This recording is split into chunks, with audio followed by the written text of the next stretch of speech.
Ya, perkenalkan, nama saya Helen Saputri, NIM 2101032 dari kelas TPC. Pada kesempatan kali ini saya akan mempresentasikan paper tentang kemajuan terbaru dalam mekanika fluida dan reologi cairan fracturing.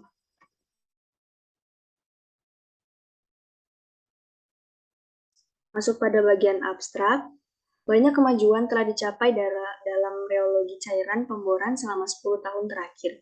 Makalah ini menggambarkan tentang pemboran teknologi cairan secara khusus itu memberikan tinjauan komprehensif dari literatur terkini tentang cairan reduksi. Berbagai cairan yang tersedia ini untuk proses pemboran dan menyediakan tinjauan tentang metode dan prosedur yang sekarang tersedia untuk mencirikan cairan yang sederhana dan juga lebih rumit. Tujuannya yaitu untuk meninjau dan menjelaskan metode laboratorium saat ini untuk prediksi tekanan gesekan di bawah kondisi lapangan simulasi dalam wellbore. Lalu bagian pengantar, proses pemboran hidrolik telah digunakan sebagai alat untuk merangsang produksi minyak dan gas selama lebih dari 40 tahun. Dalam aplikasi proses ini, cairan non-Newtonia yang mengandung konsentrasi propan yang tinggi disuntikan ke sumur yang bertekanan tinggi untuk menciptakan dan memperpanjang sistem retakan dalam pembentukan. Cairan yang patah pada umumnya berupa cairan yang bergolak pada sumur, berlubang, dan aliran laminar dalam sistem retakan. Karakter dari sifat hidrolik dan reologis cairan ini dalam rezim aliran laminar dan bergolak penting untuk aplikasi penerus proses ini. Memprediksi hilangnya gesekan pada sumur dan perforasi sumur adalah penting ketika merancang dan mengeksekusi retakan. Lalu masuk pada bagian cairan pemboran. Di sini ada basis air.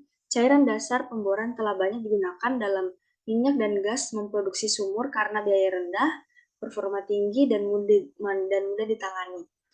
Lalu selanjutnya ada basis minyak. Dasar cairan pemboran dasar terutama untuk formasi sensitif air yang diketahui mengalami penurunan dalam kemampuan ketika terkena cairan cair. Cairan dasar minyak biasanya menggunakan minyak tanah, diesel, distilata, dan banyak minyak mentah. Garam aluminium dari asam fosfor organik biasanya digunakan untuk meningkatkan viskositas. Lalu selanjutnya emulsi. Emulsi air polimer biasanya terdiri dari 60-70% hidrokarbon cair sebagai fase internal dan 30-40% air yang dikemas sebagai fase eksternal. Hidrokarbon mungkin solar, minyak tanah, atau minyak mentah, sementara fase akuaduk mungkin dikembari air tawar, potasium klorida, atau beberapa solusi asam. Lalu selanjutnya ada dasar alkohol. Cairan dasar pemboran air secara khusus dikembangkan untuk mengobati komposisi produksi gas. Larutan metanol atau air yang dikompres memiliki kelarutan tinggi dalam menghasilkan gas, viskositas yang sangat baik, visibility, air formasi, dan ketegangan permukaan yang rendah. Lalu selanjutnya gas cairan yang diberi energi. Cairan yang diberi energi gas terus meningkat dalam penggunaan dalam proses pemboran karena memanfaatkan dalam mengurangi kerusakan propat dan pembentukan serta biaya pembersihan. Lalu pembentukan cairan yang mematahkan. Selama bertahun-tahun, banyak peneliti telah menentukan metode pembagian cairan untuk pemboran dalam berbagai aspek perawatan pemboran hidrolik. Salah satunya yaitu pencampuran dan penyekatan cairan di permukaan. Lalu selanjutnya ada cairan Newtonia dan non-Newton. Cairan di mana ada proporsionalitas langsung antara shear stress T dan shear rate Y dikenal sebagai cairan Newtonia. Lalu ada model power law, berbagai persamaan atau model yang berguna disajikan dalam karya tulis untuk menjelaskan perilaku cairan pseudoplastik dan dilatan. Di antaranya yang paling sederhana dan karenanya persamaan yang paling populer adalah model power law. Lalu selanjutnya ada perputaran viskometer. Viskometer rotational digunakan secara luas untuk memberikan koregasi reologis dari feuds yang patah karena mudah untuk beroperasi, membutuhkan cairan kecil, samples, dan relatif murah. Lalu selanjutnya ada penutup pipa. Sementara pada viskometers rasional yang digambarkan sebelumnya terbatas pada evaluasi aliran laminar, pemasangan pipa dapat digunakan untuk menggambarkan perilaku aliran laminar dan bergolak. Lalu selanjutnya ada model aliran fraktur. Peningkatan yang tampak dalam viskositas dasar gels atau relatif viskositas ditemukan menjadi fungsi yang kuat dari kepekahan agen, pergeseran, kecepatan, suhu, dan konsentrasi. Lalu selanjutnya ada tekanan gesekan wellbore.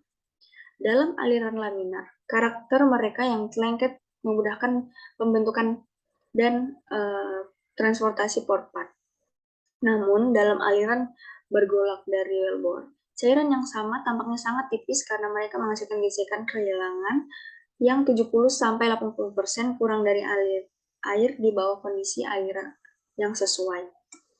Lalu ada rheology fund. Konsep rheology unit adalah untuk mengukur sifat rheologis dari cairan pemfrakan pada lokasi dengan kondisi lapangan yang lebih rinci.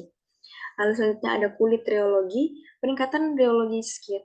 Pada dasarnya sebuah pipa rheometer terdiri dari pompa, aliran meter, pH probe, suhu probe, dan tekanan.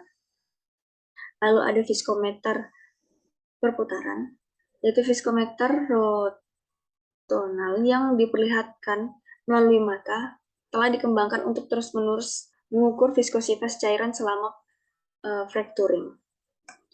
Lalu selanjutnya ada viskometer proses portable. Viskometer yang portable digunakan untuk pemahaman retakan kontrol kualitas cairan dalam wadah terbuka kecil atau tangki-tangki. Real-time lubang bawah memperlakukan analisis tekanan.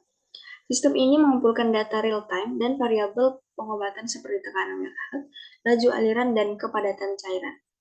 Lalu ada simulasi real-time.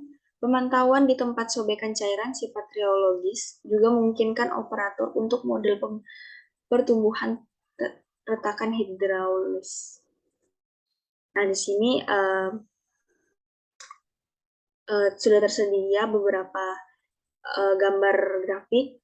Di sini ada typical shear stress, ada shear stress, lalu ada shear stress, shear rate plot of Bingham plastic fluid, ada experimental set for cross-line fluids, ada recirculating loop for from fluid rheology, lalu ada geometrical features of the HSL, ada effect of Gelling agent concentration, lalu ada real time job plot. Nah, lalu di sini ada beberapa gambar. Yang pertama ini ada inline viskometer, lalu ada field version of HSR, ada rheology kit, dan fracture flow model for slurries. Lalu masuk pada bagian terakhir yaitu penutup. Teknologi cairan pemboran hidrolik belum secanggih yang seharusnya. Pada tahun-tahun belakangan ini, banyak cairan yang eksotis masuk untuk pemboran telah dikembangkan. Meskipun dalam beberapa tahun terakhir, beberapa kemajuan telah dibuat dalam metode karakterisasi dan prosedur pengujian untuk cairan ini, upaya yang meningkat secara signifikan perlu didedikasi untuk mencapai pemahaman menyeluruh tentang perilaku mereka yang sebenarnya di bawah kondisi tersebut. Ya mungkin sekian presentasi mengenai paper yang telah saya presentasikan. Jika ada kata yang kurang berkenan, mohon dimaafkan. Sekian dan terima kasih.